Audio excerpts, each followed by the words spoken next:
So there's something we always say and I always advise people is that just keep shooting, don't stop shooting, because little improvements happen over time, and sometimes it's hard for you to quantify that. For the business side of it, I would say that you need to learn as much as you can about it. Um, I did not do that, on time. Let me put it like that. What do I need to do to make more money? Am I showing my products to the right people? Do I need to change my location? Do I need to improve the quality of my product or the quality of my work? Do I need to spend some money marketing? Nobody spends money on marketing. All of us, we're just here on Instagram. That's the only thing we do. Even ads on Instagram now, people will even shame you that this one is even doing ads. They will even shame you for doing ads, but you're running a business.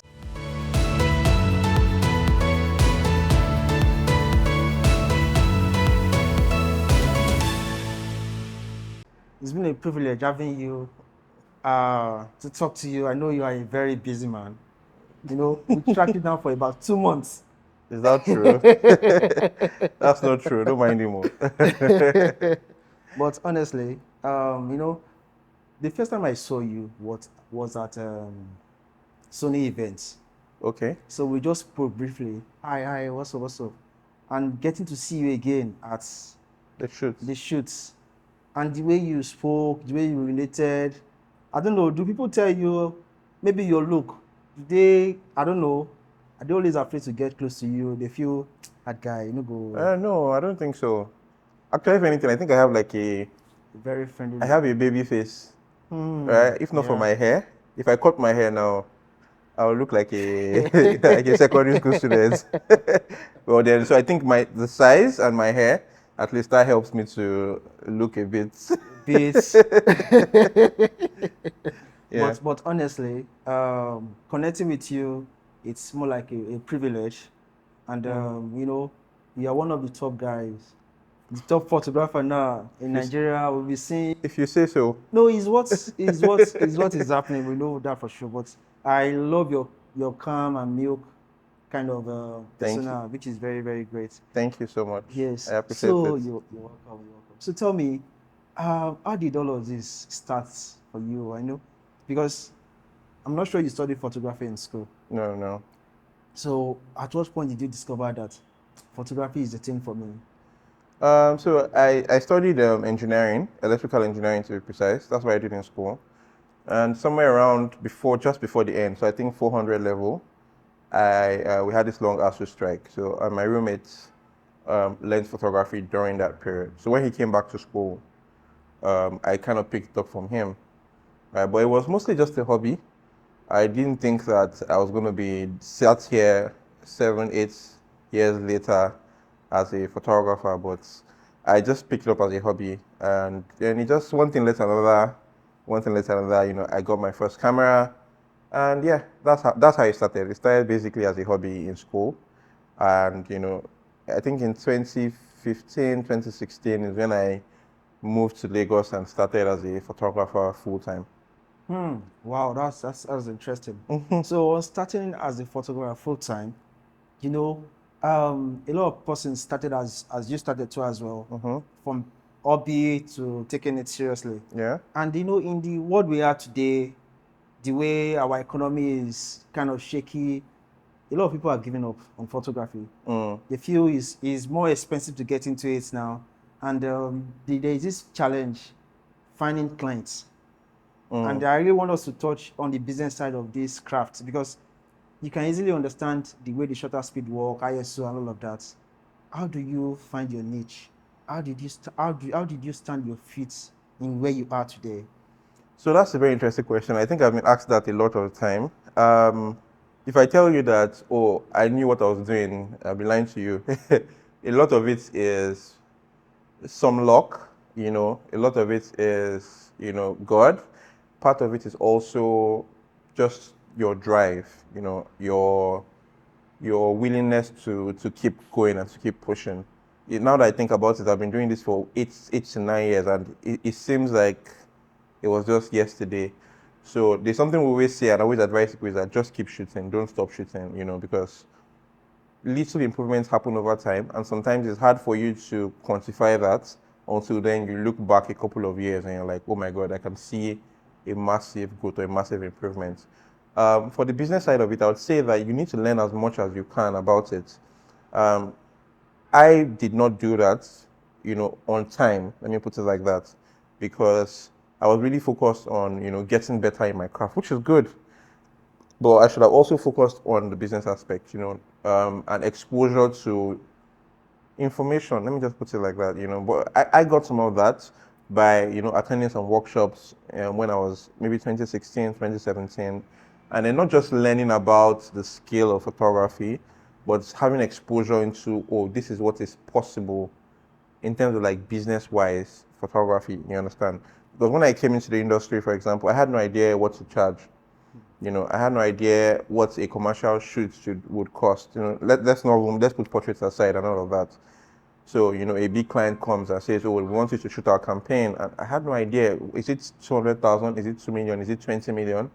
Is it 200 million? I had no idea what it is. But part of what helped me was that because I had gone to workshops, I had mentors, as it were, and I could then approach them and say, oh, what do you think about this? Based on this, what do you think is a good price, or what do you think is and all of these lessons that I've learned along the way. I think that even apart from all the lessons you might learn by going to any photography business school, there's some lessons you just have to learn by yourself. It's one thing for me to tell you that, oh, don't touch that thing, it's hot. You would always be curious, and then it's until you touch it and it burns you, then nobody needs to tell you not to touch it again. So example of things like, sending an invoice to your clients, or having a contract, or having a business account. For example, when I started, I didn't have a business account. All my money came to my personal accounts, and then I had an inquiry for a job with a bank, and I lost that job because when I sent my invoice, I sent my personal account, and they were like, no, they can't pay into my personal account, and there was a time frame to the job. So I didn't have enough time to go and set up a business account, and then I lost that job. It was a lot of money, but I lost it because also the client looked at me as, this person is not serious. So they've been telling me before to open the business account, but this time around, nobody needed to tell me before I had to go and open it. So all these things you learn along the way. So when some bad things happen along the way, based on your inexperience, as it were, I always try to take those points as a lesson. Like, okay, what can I take out of this, and how do I prevent this from happening the next time? So for example, when I lost the job because I didn't have a business account, I set up a business account. When a client treated me a certain way because I wasn't well organized, or I didn't have a contract, or I didn't, properly state some things in my invoice, then I go further and make sure that I do that for the next person. And some mistakes, you might repeat them more than once, more than twice. In fact, sometimes more than, even you think that now I'm making some mistakes again, but sometimes you relax and you make these mistakes. But then you just have to, what is the lesson from this, and how do I improve going forward? So that's why I think, short of going to learn, about business and all of that, just by yourself, you can definitely improve over time. So, a lot of photographers, they know about the ISO, shutter speed, and the likes. And when you see their work online, it's so beautiful. At times you feel intimidated by what they do. But when it comes to the business aspects, some don't know how to find the right clients, or what kind of shoots, or what aspect of photography they should engage themselves in. So a lot of people just get carried away with the portrait and beauty shoots. So how will you encourage people who are just coming up in finding their space on time and not wasting a lot of time? Well, so the thing is that the business is business. Business is different from every other thing that you're doing. Whether you're good at what you do or not, that's a completely different thing from business. So the first thing is that you have to treat your business as a business. So what's a business essentially? You have a product. Even though we're offering a service, I still always like to look at it as a product. You have a product that you want to sell, right? And to have a sustainable, profitable business, your costs, right, has to be lower than your profits. Or yes, so you have to make more money than it costs you to create a product. Now, because we run a service-based system, sometimes it's very, very difficult to quantify what your cost is. Because you buy a camera one time, you think, oh, you bought it. But the camera is not for life. Or you buy something one time, or, so what you have to do essentially is that, because let me put it like this, let me give you a practical example. If we go and buy tomatoes in the market, for example, and I want to sell tomatoes, and I go and buy from the farm at 30 naira, and then I go to the markets, and then somebody saying, no, this tomato is so expensive at 30 naira, I want to pay 25 naira for it. I'll say, I'm sorry, I can't sell it to you at 25 naira because I'm killing my business, right? I have to sell it at 50 naira even because there's transportation cost, there's all of that cost that has come into play. But when we're running a service-based business, you don't know what your production cost is. So because you don't know what that cost is, sometimes you're confused about whether you can take certain jobs. If you sell that tomato at 25 naira that day, your business won't close that day. But if you continue doing that, then you run out of, your business is going to close on the long run. Because you need things to stay in business. You need to improve yourself to stay in business. To improve yourself, you need to spend money. You need to buy equipment to stay in business. To buy equipment, you need money. You need a new studio. You need to hire staff. To do all of these things, you need money. And if you keep on charging a certain amount, it's only a matter of time, before you'll run out of business. Even if you have cash injections, the money will just keep going down till one day your laptop stops working and then you can't afford a new one. So that's what always happens. So the thing is that the first thing I'll say is that figure out what your cost is. How much is it costing me to run this business? What do I need to run this business? If you pay salaries, if you have staff, what are their salaries in a month? So you write all of that down. If you have an equipment, say, okay, I bought this camera and I know that I'm giving it 5 years. So if you bought the camera for 6 million, divide it by 5 years, you know how much that camera costs you every year and how much that camera costs you every month. So you have an idea of what that is. So your target now is that, how do I make sure that I surpass this every month? So you then decide to create different products, so different packages in your system. Also, we have this. And sometimes it's also very good to explore other options inside your photography, things that you don't know, but you can make some little money from. Basically, there's no sympathies in business. Business is business. You have to take it seriously. You have to learn what you don't know. You have to keep good accounts. So that's another thing. How do you know if you're making profit or not when there is no account of your books? So it's like somebody sends me 200,000 naira, especially when it's your private account again. They just send you, you spend. At the end of the month, like, well, how much came in this month? You have no idea because you spent most of it. But if you have a business account, so the way I run mine, for example, is I have a business account. The way all my staff collect salaries, I collect the salary as well. So at the end of the month, the business account pays everybody's salaries. So my salary now, like I gotta give my wife, say, oh, let's cook. Oh, let's go on vacation. Let's do this. But I don't go to my business account and say, oh, we want to go and buy Cold Stone today and then want to spend on business account. That's very, very wrong. That's not good practice because it then scatters everything. So it's like being accountable to your business. The money that your business owns is not you. It's not your money. It's the business's money. Do you understand? So if my business requires me tomorrow and says we need to expand and get a new studio in Ikoyi or somewhere, it's the business that will do it. It's not Tosin Junaid that will do it. And if the business cannot do it, then it's not doing well enough to do it. Do you understand? So it's not really about just putting money into it and saying that, oh, if I have like 10 million naira now, I can. No, that's not it. The business itself has to be able to sustain itself. So first, I think the most important point I'll say is pay yourself a salary and pay your staff a salary as well. Do you understand? So my business, for example, every month, today is 28th now, or today is 29th. I know because I know that I will soon collect my salary. Right? So the business is going to pay me a certain amount, and it's going to pay all my staff a certain amount as well. And then once that amount is gone, I'm not taking anything from the business again until the next month. The only thing the business is going to pay for is other things like utilities, like lights, like this. And when we want to buy a camera that we need and all of that, the business can do all of that. So I think that having just that little change of not seeing yourself as a business, but seeing the business as a separate entity, even though you own it, don't feel entitled to the money that the business gives you. Do you understand? That helps. Another thing that I think would help is, because of the nature of our work, we can make a lot of money in a day or two. So we're easily carried away and say, oh, it's just going to take me one day, one job to make X amount of money. So you think that, and you're like, look at my friend that is working 9 to 5. He's doing a whole month and he has not yet made that money that me I made in one day. Good point. But that money that you're saying you made in one day, how often do you make it? You probably don't make it every day. You probably don't even make it every month. Sometimes you make it once a month. On months that are good, you make it like twice a month. So you're confused about how much you're actually earning in a month. The fact that you are earning, you did a job that paid you 7-10 million naira in a day, does not mean that you are getting so let's say it's 10 million naira. Does not, if it's by that, then you're getting 300 million in a month. But you're not, are you? You're not. So that means that 10 million naira, at the end of the day, when you calculate it and you spread it, it might be your income over a whole month or even more in some cases. So that has to put into perspective that the fact that I did one job and I got that money does not mean that, I can then spend it anyhow.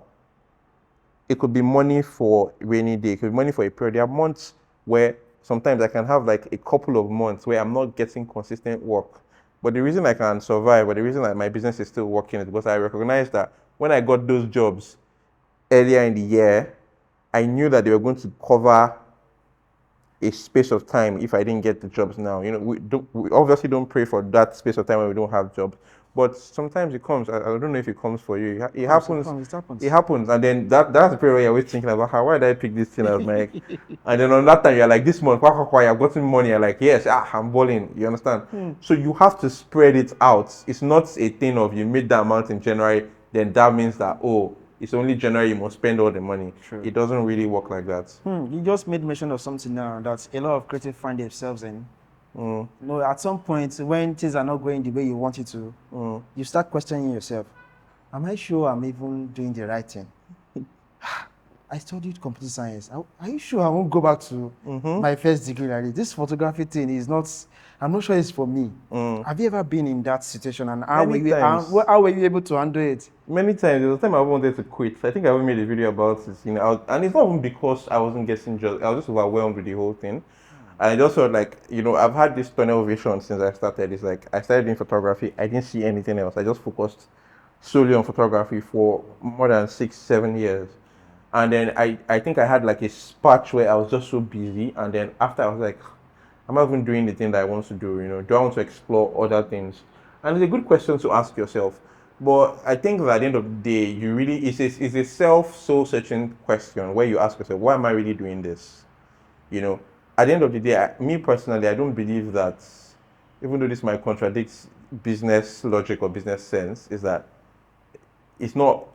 I'm not solely into photography to make as much money as I can possibly make in life. If I want to make all the money in the world, I'll probably look for something else that I think, or I would approach my photography from a different perspective. If money was 100% the goal, I'm not saying money is not part of the goal, but it's not the only driving force. Do you understand? So I get fulfillment from my work. I do get all these other things from my work. I could do another job that will probably pay me more, that I will be less fulfilled doing. So I don't want to do that. Yeah. You understand? So I think that you have to ask yourself the question, right? Do I really want to what am I getting from this apart from money? If money was not an object, why would we be doing this thing at all? Because and there's nothing wrong with it. There are people that are in this thing as pure business people. Yeah. And if they are not making money, then they have to fix it or stop the business, because that's what a business is. A business is there for you to make money for you. So if you are that person, then you have to fix it. What do I need to do to make more money? Am I showing my products to the right people? Do I need to change my location? Do I need to improve the quality of my product or the quality of my work? Do I need to spend some money marketing? Nobody spends money on marketing. All of us, we're just here on Instagram. That's the only thing we do. We don't market our work. We don't do anything. No photographer has any billboard in Lagos. No photographer, you understand? Even ads on Instagram now, people will even shame you that this one is even doing ads. They will even shame you for doing ads, but you're running a business. True. Why shouldn't you try and put it in the face of people? I'll tell you something that is a very interesting story. Please. So I recently, when I was talking about business, I recently started doing a lot of photography education. Yes. And because I had done one workshop already. Yes. I just I want to take a step back. I don't want to do too many. I don't want to do that workshop so that people will not say, it's like it's only workshop. This guy is doing now. But I'm like, It doesn't matter. If I like, I should do 12 workshops in a year. It doesn't matter. Yes. Don't think too much about what everybody is going to say. That, you know, if you need to market your business a certain way, Yes. market it shamefully. No shame. Like, without shame, what I mean, like, just without do it. Without shame, the shameless. I'm trying to make money here. So I post today, some people, they don't post 2 days in a row. Solely because they're like, I don't want to oversaturate. Yeah, put it there. If that's what you need to do. You know, if you need to spend money on marketing, market. I was at the conference the other day and Jojo Okoro was speaking, and he said, you know what, Google photography studios in Lagos. It's your photography brand in the first page. Almost everybody's brand, no. Second, I saw my own on the 3rd page. Oh boy. But at least it was there. Yeah. But it goes to show, you can get it to the first page pretty easily. It's search engine optimizations that you need to do. Do you have a website? Do you have all those things to make sure? We are too carried away with Instagram, the Instagram world. So they feel everything ends on the Instagram. Yes, but there are a lot of people that are not there. There are some people who just come and just say, photography studios in Ilupeju. The other day I wanted to make my hair and I had no idea where a salon was in Ilupeju. What did I do? Hair salons in Ilupeju. That's on Google. Yes, and I saw places with directions. Click it, Google Maps take you there. Do you understand? Already, and that person got a business just because they took their SEOs seriously. Do you understand? So sometimes we have to look at things from a more business perspective and be more deliberate about getting a customer and not just sitting back and saying, oh, nobody's booking me. You understand? Nobody's booking me. What are you doing to attract people? You always have the people that will come to you, but you also have to attract some people.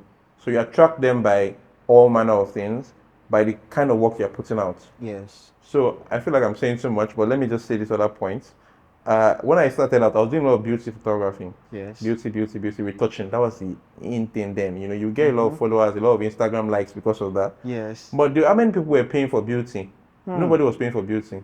The only beauty company that is paying was Zyron and maybe some other people. And the big dogs were getting those jobs. Prince Mason, Kelechi Amadi, were the ones doing those jobs. Yes. So there was no job for you. Only thing you get is likes. So slight deviation is like, okay, let's divert into what else we can use to make money. Yes. If you decide that, okay, you want to pursue those ones, you can pursue it. But basically, what I'm trying to say is that you have to be deliberate. You can't just be floating and expect that things will happen. Put some direction into where you're going. If you want to shoot people that are rich, people that can pay you a lot of money, put out pictures that those people will be able to see themselves in. So a lady, for example, that is earning a lot of money, she has a different taste, she has all of this, and on your Instagram page, all you have are young models with tank top and jeans, and that's what you're posting. She's going to look at your page and then just move on to other people, to another person. You understand that she sees, no, I want to look like this. I'm not saying that the other person is wrong, but it's like, if that's what you want, then do the things that will attract that person. Yes. You understand? If you are shooting models and fine pictures, you might attract photographers to yourself. For other photographers will like it and they might come to you, but then you can also monetize that. You can engage photographers, you can do education, which is what I'm doing, for example. Like that time, I remember people say, hey, you have 100,000 followers and 90% of them are photographers. That you say photographer won't pay you. Craftivate, photographers have paid me. Photographers have paid me tire. This year, almost up to how much I have made from shooting. So that's because I've recognized that I have a lot of audience, and then we have to monetize the audience. Yes. Monetize those people as well. So it's not about anything in particular, but it's about knowing what you're doing and being deliberate. Business sense. Business sense. It's about being deliberate, yeah. You see, you made mention of something, marketing. Yeah. A lot of people do market their stuffs. True. You just post it on Instagram, wait for likes, and days whereby they don't see engagement, they feel so sad.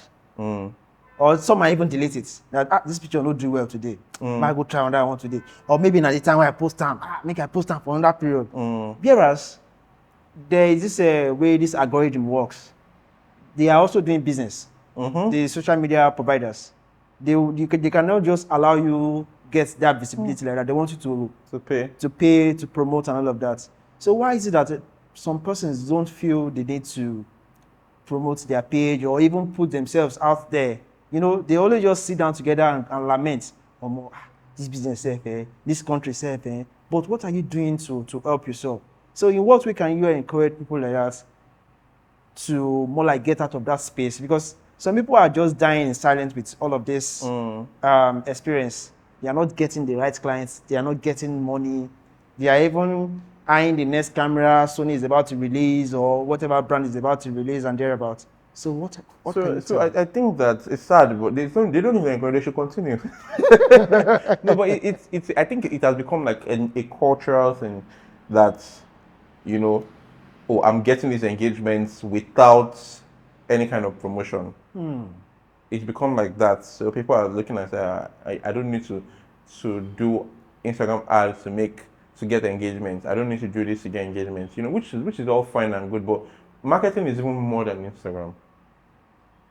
Do you understand? Marketing is a lot more than Instagram. But even with your Instagram self, you can still market properly. If you need to do ads, then do it. There's no shame in it. If you need to, you know, Joseph was saying on that day that they have billboards in Abuja Yes. of Jojo Studios. Wow. Yes.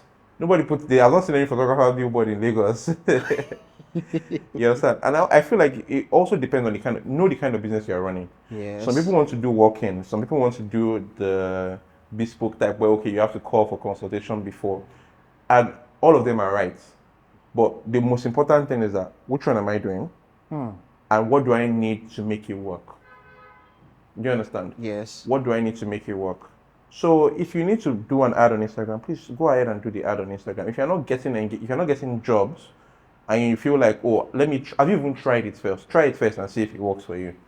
You know, if it works for you and you make money from it, and you can break that cultural barrier that people are saying that people that are telling you that you're using ads to get engagement, when you start making more money than them, they will, you understand, they would align. Yes. So I think that, you know, really do what you need to do and don't really listen to too many people. Everybody's always having this opinion or that opinion, but it's a business that you're running. It's a personal business that you're running, and your business is different from every other person's business. True. Your business is different. Like even somebody that's doing something very similar to what I'm doing, the way their business is structured is different. From yours. So what my business might need, their business might not need it. True. So try it. If it works for you, then by all means. So, use it. you know, as a photographer, every photographer's dream is to have a studio. And some, probably they made so much money in 1 month, they felt there's a need to expand. Whereas it hasn't gotten to that position for them to expand. So personally for you, at what point did you made up your mind that I want to have a studio? So again, I'll just start this point by saying you don't have to have a studio. Like I said, different businesses require different things. You don't necessarily have to have a studio. There are some photographers that don't have studios and are doing well, right? Because studio is expensive. It's expensive to set up. It's expensive to maintain. You understand? You have to pay rent every year. You have to do all of that. So for me, I think it was 2018. That's when I got my first studio, and that was because I needed somewhere to shoot. The biggest thing that my first studio got me, I was there for 4 years or 3 years. The biggest thing that thing gave me was not even that the fact that I could bring clients there to shoot. It was that it allowed me to improve my personal work because I had somewhere that I could shoot. So that's the biggest value I got from that studio because I could be shooting in the night. Because before I was living with somebody and I always shot at their house. Yeah. Or if I rented a studio, then I'll have to be looking at the time to make sure. But I had that confidence. I could shoot for as long as I wanted, and that really helped me improve my work. So even till now, that's still one of the biggest things that I get from having a personal studio. The fact that I can do personal work and improve on photography. Then it comes to the fact that, okay, you can then also bring clients here. Yes. And then you can start to shoot. Now, I will monetize my studio and I make money from renting the studio out to other photographers. But I feel like you should just evaluate where you are. Do you really think you can afford it? Don't just go after it after 1 month of making some money. Consistently see what you can do over a period of time. And if you feel like your finances can sustain it, then by all means go for it. But if not, hold on. But I'll tell you that by the time I did my finances could not support it. I used all the money in my account to get my first studio. It was a risk. Wow. It was a big risk. But it paid off. But it might as well not have paid off. It could not have paid off after. It was a risk on my part. You understand? But sometimes you have to take a risk. Risk. And risk is very key in everything we do. Sometimes you have to risk it. So basically, being a creative, you made mention earlier about having mentors, right? So how were you able to select the kind of people you follow, and of what impact have they had on you as a brand, because you're a brand, and also on your business so far? Well, I don't know about every other person, but I like to think that I'm a good judge of character. So if I see somebody and I watch you, I kind of know the kind of person that you are. I try to read you. If I feel like, oh, this person is definitely worthy of being a mentor, then I would work towards that happening. But it's not just being in their face and say, come and mentor me. I've not told any single person that I want you to mentor me. Wow. No, I've not uttered those words before, because sometimes I get those kind of DMs. You will chase people away if you do that. So it's more of you have to be a person of value. A person of value. Yeah, you have to be a person of value, and not even in a creepy way of, because some people are like, the next thing they do is that, what do you need? Let me help you tie your shoe. Let me help you carry your camera. Let me help you do this. No, not in that way. You have to offer real value. You understand? Can this person count on you? It's a thing of, they need somebody to cover for them, or they need somebody to do to second shoot for them, or they have 2 jobs and they need you to go somewhere first. So first, you have to have been, if this person is someone that you want to be their mentor, they probably are more skilled than you. That means that your skill level has to be at a point where they can trust you with that. 1. 2, your person as well, because your skill is one thing. If they say, go to this person's client's house, they are confident that those are not going to go and misbehave there. Sure. Or those are not going to go and go there looking scruffy or looking somehow. Or those are not going to go and talk to the client anyhow. Apart from your skill, your person also matters. Then also the third thing is that relationships are like, they're like plants, right? It takes time to grow. You can't force it. There's some things you just can't force, right? They say you can't have a baby now by impregnating 9 women, right? Yes. You have to wait the 9 months. 9 months before. So it takes time for some relationships to build, and you can't force a relationship before it has that time, before the right time. Let me put it like that. Yes. Do you understand? So you can't just go and start sitting in their studio and say, I'm just here. There's some of my mentors now that 2 years ago, I have to call them before I show up. But now I can just show up. What's the difference between that? The relationship has changed over that 2-year period. But being sensitive enough to know when you can do that.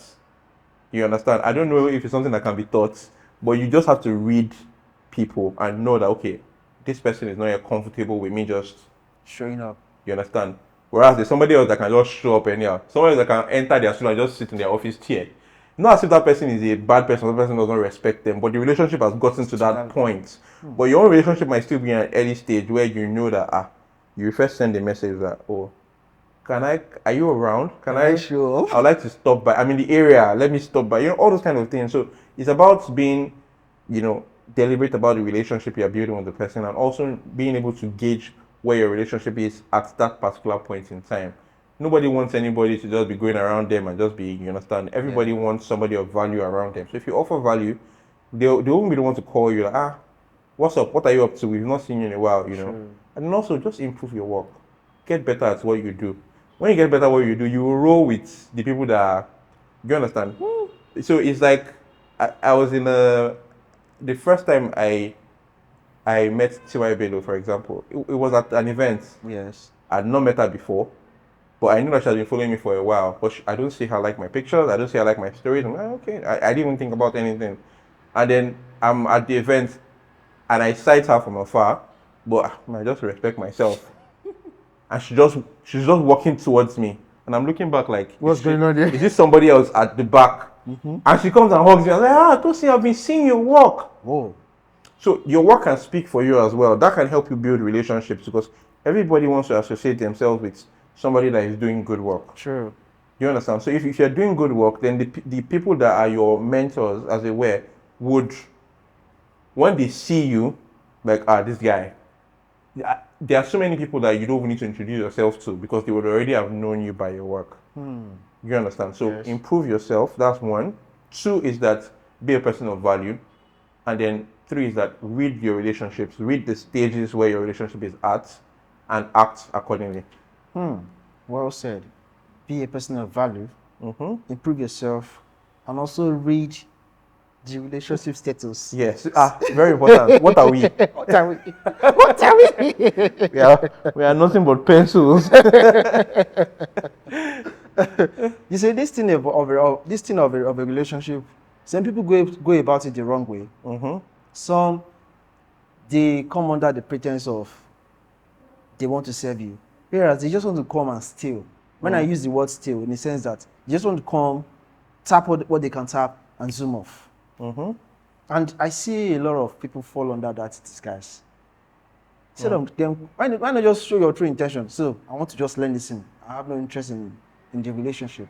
That is well understood. But they just come under the pretense of they want to really come to serve you, whereas their intention is totally different. And one thing again is this. I want to ask you a question. You see, top photographers, top creatives, they collaborate at the top. But people who are just starting, who are the middle, they see themselves as competition. How have you been able to manage that growth stage? You know, do you see people as competition, or you're just growing progressively in your own space? So the word competition is an interesting word, right? And you're very right. The people at the top don't really compete, as it were. But the reason is that there's not plenty of people at the top.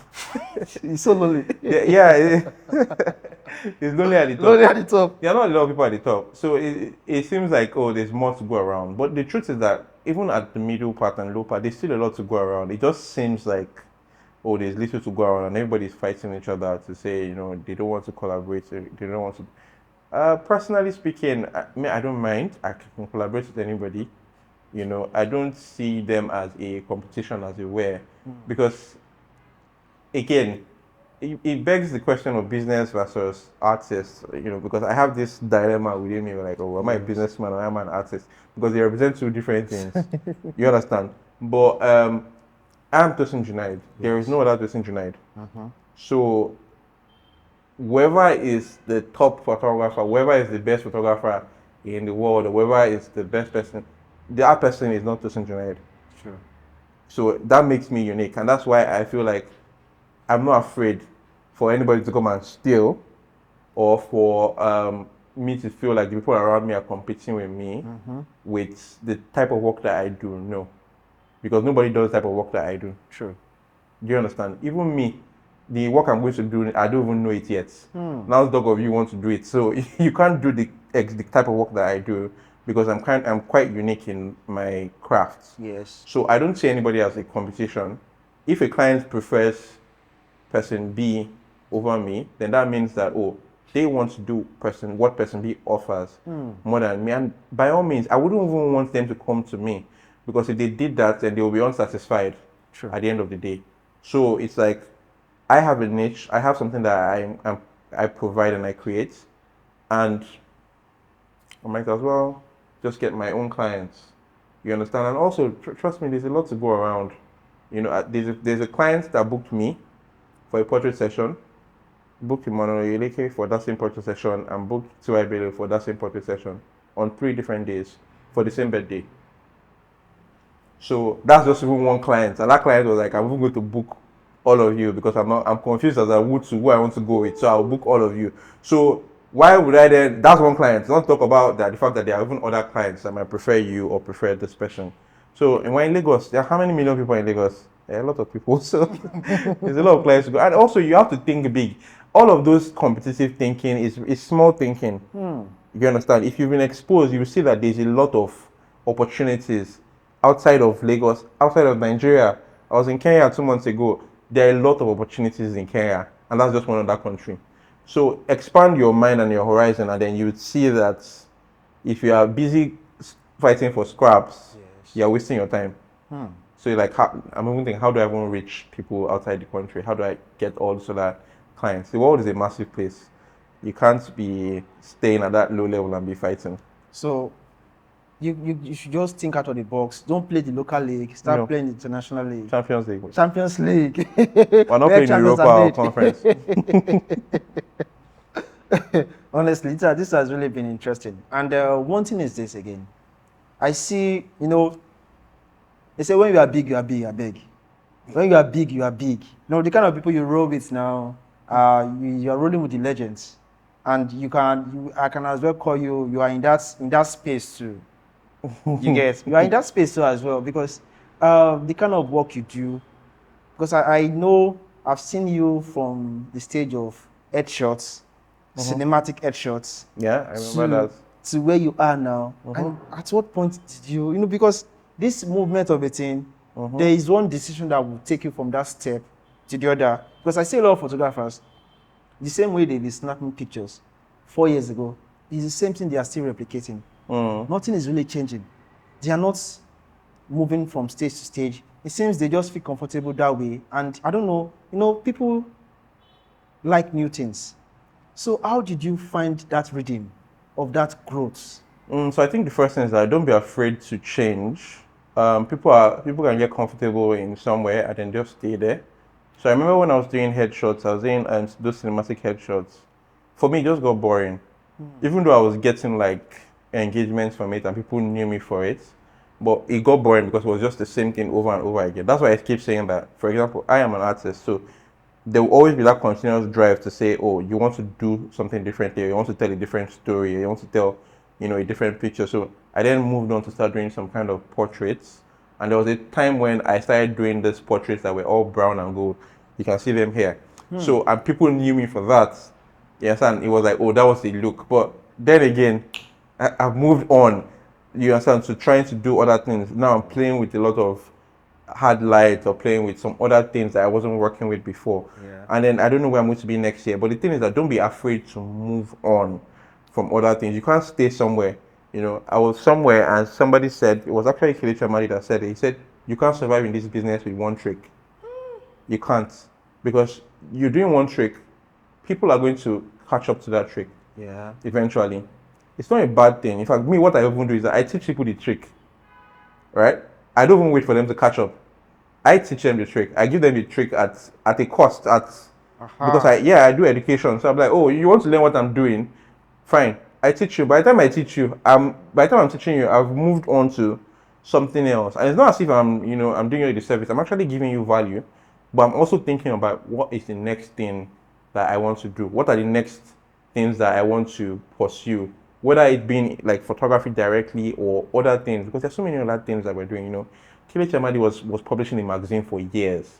I've not even seen a photographer that's published a magazine. These are things that have been done in the past.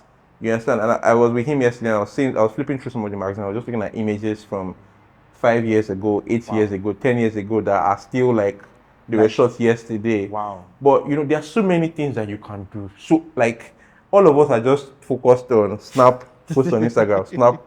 You understand? Yes. There are so many things that they can do. You can open a printing company. You can do so many other things that can attract money to you. You can do education like I'm doing. Yes. Photography education. You can create digital products. So I have digital products that I sell now. You can write a book. Aham wrote a book. How I shot this. Yes. Nobody has. I don't know any other photographer that's written a book. Nobody's doing all these things. Everybody's just posting on Instagram. Do you understand? Like, okay, I think this other guy, Mayo Otutu, wrote a book called We Are All Afraid. He's a documentary photographer. So you can do so many things. Basically, open your mind up to other things and stop focusing on likes and, and comments on Instagram. There are many things you can do. It seems people just say, want to say something, please go ahead. Yeah, but it goes back to what you were saying, that don't be afraid to change and don't be afraid to move on to other things. I find that experimentation is your best friend. I experiment a lot. 90% of the things I do, you don't see online. I do shoots that are complete failures. Right? Don't be afraid to, in fact, be in search of failure. It's that when I decide I want to try a new technique, I want to shoot a certain way I've not shot before, I will try it and I'll most likely fail the first time. But I'll try it again and I'll most likely fail again. But I'll take lessons from each time. And then so people are afraid that once they've gotten something and it works out for them, then you just want to stay there. If you stay there, I'm sorry, but people are going to catch up to you and then pass you. True. I agree with you 100%. 100%. And there's this question I want to do a follow-up on. You see, for people, getting into photography now is very expensive. If you don't have minimum of 5 million naira, don't even talk about getting into photography. Because just buying a body of a camera alone is almost close to 2.5. Not to talk of lens and other things you need to buy. And and there's one say too that photography is saturated.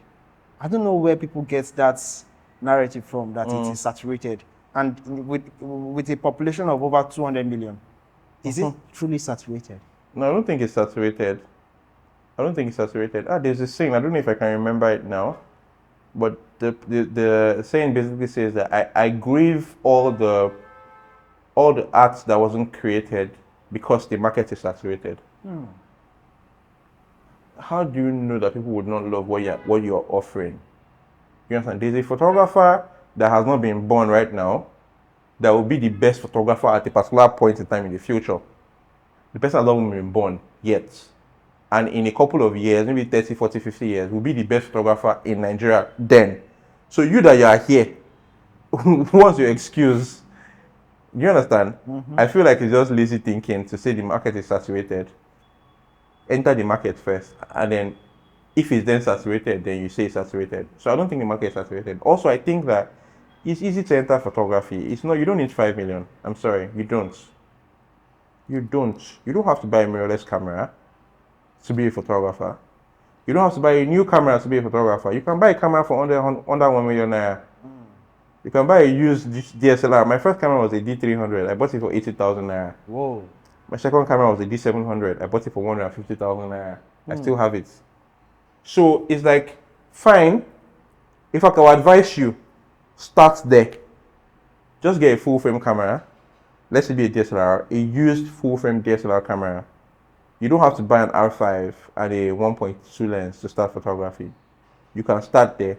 And if you see that you are starting to make some progress, then you can invest in more and more and more.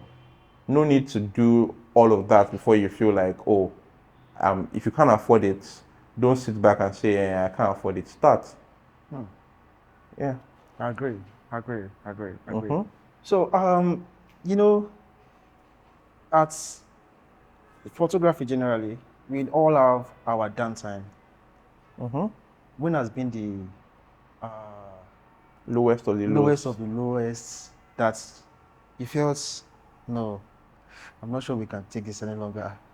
How were you able to handle those periods? Because a lot of people go through this. I'm a very frugal person. I'm very prudent. So it's very hard for me to get to ground zero, right? Because when I want to do something, I will calculate. I'll make sure that I have a safety net, and I have another safety net, and another safety net after, right? But that's just me. Yes. So I've not had any of those periods in a long time. But the one I remember was in 2017, when I went to Big H's class in Abuja. So I had 120,000 in my account. The class was 100K, so I paid that, and I took 8K bus to Abuja. So that's how you know that 2017, 8K that time was, God is good, 8K bus to Abuja. I couldn't even fly. So, and then I had how much left? 12,000. That was what I was using to run around in Abuja, and the money finished. And I had another job in Lagos that was 50K. So I took on that 8K bus back to Lagos, did the 50K job, took on that 8K bus back to Abuja. So that I had 16K, 50 minus 16, that was 34K. Yes. Yeah, 34K. Yes. So, but I remember after all we did in Abuja, I come back to Lagos, I had just 100 naira on me. Really? That was all I had on me. Like bank, pockets, Home and abroad, 100 naira. everywhere, 100 naira. So that was a very, very low point. But I wasn't, I remember telling myself that, nope, I'm never going to do this again. Like, that was the day I said I will have a safety net. Before I will pay 100K for that workshop, I'll make sure that I have 500K in my account. Yeah, but at the end of the day, sometimes you have to go through those process. It's not really a bad thing, but I'm so glad I went for that class. Because if I didn't go that year, I probably wouldn't have gone the next year, and I probably would never have gone. True. But I'm so glad I did that, because sometimes, like I said, you have to take that risk. And, sometimes you get to that bottom part. But a couple of weeks later, I got a job, and I quickly did that, and I got some money. But yeah, apart from that, I don't think since then I've not really had that really down in the gutters, but sometimes you don't have jobs, there are things you want to do that you can't do because you don't have the money to do them. Yes. But all in all, I feel like you just have to be content. One, also is it finding a balance between being content and having a drive. I feel like as well has helped me to just stay in the middle and stay consistent. So even though there are things I want to do that I can't do, Yes. I know that there are things that I wanted to do that I have done. Yes. So I'm good. Wow. So we've been talking about photography for a while now. So let's go into being an entrepreneur and how were you able to balance that stage of being self-employed and transiting into being an entrepreneur? I'm not even an entrepreneur now. So I feel like I have to address that. Don't be confused about one thing. Everybody doesn't have to be an entrepreneur. Everybody doesn't have to be an entrepreneur. Everybody doesn't have to have that business that can run without. It's good, but not everybody has to do it. It's okay as well if this is what you're doing. Just like I keep saying that, know what you're doing and don't be deceived about what you're doing. You know what you're doing. But I feel like I can say that it's good to have some kind of business that can run or run without you. So, for example, we don't have any shooting business that runs without me, just because of how we built the brand, right? But we're working on having something like that. But apart from that, we have other things. So like I said, I have digital products, our studio goes out for rent, and I have no idea how that works. Like, I set up the structure and then I hands off. So if I want to do a shoot, I need to look at my calendar and say, oh, the studio is booked on so day, then we move our shoot to a different day because it's well oiled and somebody else handles it. So I think that first is that you have to get people on board. I feel like that's the difference between someone that is just self-employed and someone that is an entrepreneur, is that you need other people as well. It can't just be you. Most people are always afraid to hire somebody because they're like, hi, what if I can't pay this person's salary? And I remember they begged me before I hired my first person. I was like, me that I like to think, I say, what if I cannot pay their salary? What will happen? But the moment I got somebody, you see that it frees up your mind because they take up another part of the business that you were supposed to be doing. And you see that they handle that part. Then you frees up your mind to think about other things. You're not constantly thinking about everything. So for example, I don't know, and there's not my business who wants to book or how they want to book or the booking process. There is a phone number for them to call. Somebody answers that call. Somebody sends them the invoice. They make the payments, and every other thing is done solely without me being involved at all. And that's how you want to do and have multiple things like that. You understand? So it could be, for example, there is Zen backdrops, there is all these other businesses that people have that is different from the brand themselves. So you understand? And those businesses run independently of them. So if I want to rent a backdrop from Zen, I want to buy a backdrop from Zen, I don't need to talk to him on Oyedeke. All the Oyedeke is going to see is an alert on his phone, and that's all. Do you understand? So I feel like, why is that possible? Because he has people. So you have to have people, you understand, that you have trained or people that are capable of handling certain things. We are always in this point of where we want to handle everything ourselves because we want to make all the money ourselves. But that's a very, very tiny way of thinking because trust me, you can't do it all. You will run out of capacity. Just your human capacity alone cannot handle all of that. Like, it cannot handle the growth that you're looking for. So you need to empower people and get people on your side and get people on your team. So, you've been in this journey for almost close to a decade now. Yep. So what was it like when you made your first million? I remember saying that I wanted to be a millionaire before I got to a certain age. I didn't make it. I didn't make it. I think I made it the next year. Yeah, it was not bad. It was cool to say that, oh, I'm able to make a million, you know. But it's just so sad that Nigeria is the way Nigeria is, and a million naira is not what a million naira used to be. True. Even then, it was not what it used to be anymore. But it was fun. It was fun. It was fun to do that. It was fun to. I think the bigger highlights was not when I had a million. Was when I made a million from it one job. That I'll say, yeah, it was the first time. Like I was so afraid to call the money for the clients, and they're like, "Oh, sure, they'll pay it." So I was like, "1 million." You know, but yeah, it's fun. It's fun.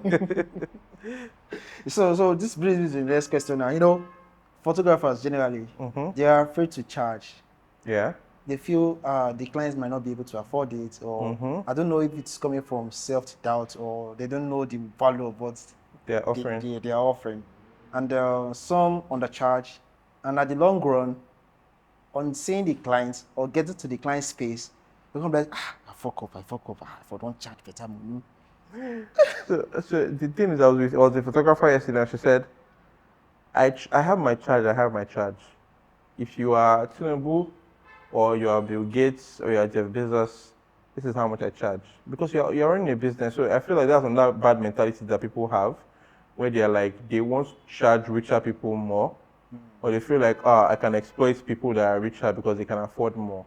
That's not really the case. If you have a certain amount that you're charging, charge that amount across board. Because you really never know who you're talking to on the phone. You understand? Someone calls you and say they want to book a session, and you're like, this is my not able to afford. Who told you that they cannot afford you? I just told that a certain client booked 3 photographers, and you're thinking, and they all paid us our full day rates. So who is telling you that they can't afford you? It's just in your head. Because ask yourself, are there people that are paying the people at the top these amounts? If there are people that are paying them that amount, that means there are people that can pay you whatever amount you're charging for, which is not up to that. You understand? So there's someone that is paying 5 million naira, 6 million naira, 7 million naira for a portrait session, and you are afraid to charge 40,000. Say, they will say it's too much. Let me charge 25,000. Never set your price based on fear. Never set your price based on fear. Set your price based on what you're offering, what you feel like you're offering, and the clientele that you're offering it to. So if you're like, these are the people that I'm offering my service to, I feel like they can pay a certain amount. The market also says that they can pay a certain amount. Then set your price according to that. Never set your price because I'm afraid that someone won't pay for it. Fear is never the right way to go. But don't make any decision based off of fear. You understand? Always calculate and make your decision. So you might charge a high amount, and for the first couple of months, people are telling you no, but you will get people that the moment you get one person that says yes, that person has friends, right? Yes. So most of the clients that I book now, they are not surprised when I send my rate card, because I've shot their friend, I've shot this person, and they already told them, well, that's how much he charged me, and they are so willing to pay. Thank you so much for having me. Thank you. It's been an honor. It's been a good session. So to have a whole Tosin Junaid. My goodness. Why me well? It's a privilege, honestly. Honestly, it's a privilege. Okay, so make sure you subscribe to Craftivate on YouTube. He's doing amazing stuff, and I'm sure that the other guests will also be amazing. Thank you so much.